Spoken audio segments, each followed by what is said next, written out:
1996 Stanley Alan அப்படின்னு சொல்லப்படுற இவர் 1 லிட்டர் தண்ணியில் 186 கிலோமீட்டர் ஓடுற மாதிரி ஒரு காரை கண்டுபிடிக்கிறாரு. அவர் இந்த படைப்பை கண்டுபிடிச்ச உடனே இந்த உலகத்தையே நம்ம மாற்ற போறோம்னு ரொம்ப சந்தோஷமா இருக்காரு. மேலும் அவரோட இந்த கண்டுபிடிப்பை பார்க்கறதுக்கு வெளிநாட்டுல இருந்து நிறைய பேர் வரத்துக்கு ஆர்வமாகவும் இருந்தாங்க. பட் இந்த கண்டுபிடிப்புனாலே அவரோட உயிர் போகும்னு யாரும் நினைச்சு பார்க்கல. என்ன நடந்துச்சு தெரியுமா? 1998 மார்ச் 21 இவரோட ஐடியாவை பிடிச்சி எல்லா பிசினஸ் பண்ணி இவர்கிட்ட இன்வெஸ்ட் பண்ணலாம்னு சொல்லிட்டு ஒரு ஹோட்டல் புக் பண்ணி அவரை இன்வைட் பண்றாங்க. இவரோட ட்வின் பிரதரோட அந்த ஹோட்டலுக்கு போறாரு.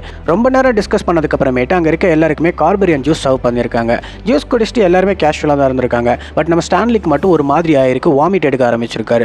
ரொம்ப நேரம் ஒரு மாதிரியே இருந்துச்சுன்னு சொல்லிட்டு கார் பார்க்கிங்க்கு போயிருக்காரு. அங்கேயும் நான் ஸ்டாப்பாக வாமிட் எடுத்துகிட்டே இருந்திருக்காரு. அன்கண்டிஷனல் ஸ்டேஜ்க்கு போயிட்டாரு. அவரோட ட்வின் பிரதர் வந்துட்டு ஸ்டான்லி யாரையும் ஓகே என்னாச்சு அப்படின்னு கேட்டப்போ, எனக்கு என்னன்னு தெரியல, எனக்கு பாய்சன் கொடுத்துருக்காங்கன்னு நினைக்கிறேன், எனக்கு ஒரு மாதிரி இருக்கு, நான் செத்துருவேன் அப்படின்னு சொல்லிட்டு அதே கார் பார்க்கிங்கில் அவர் இறந்து போயிட்டாரு.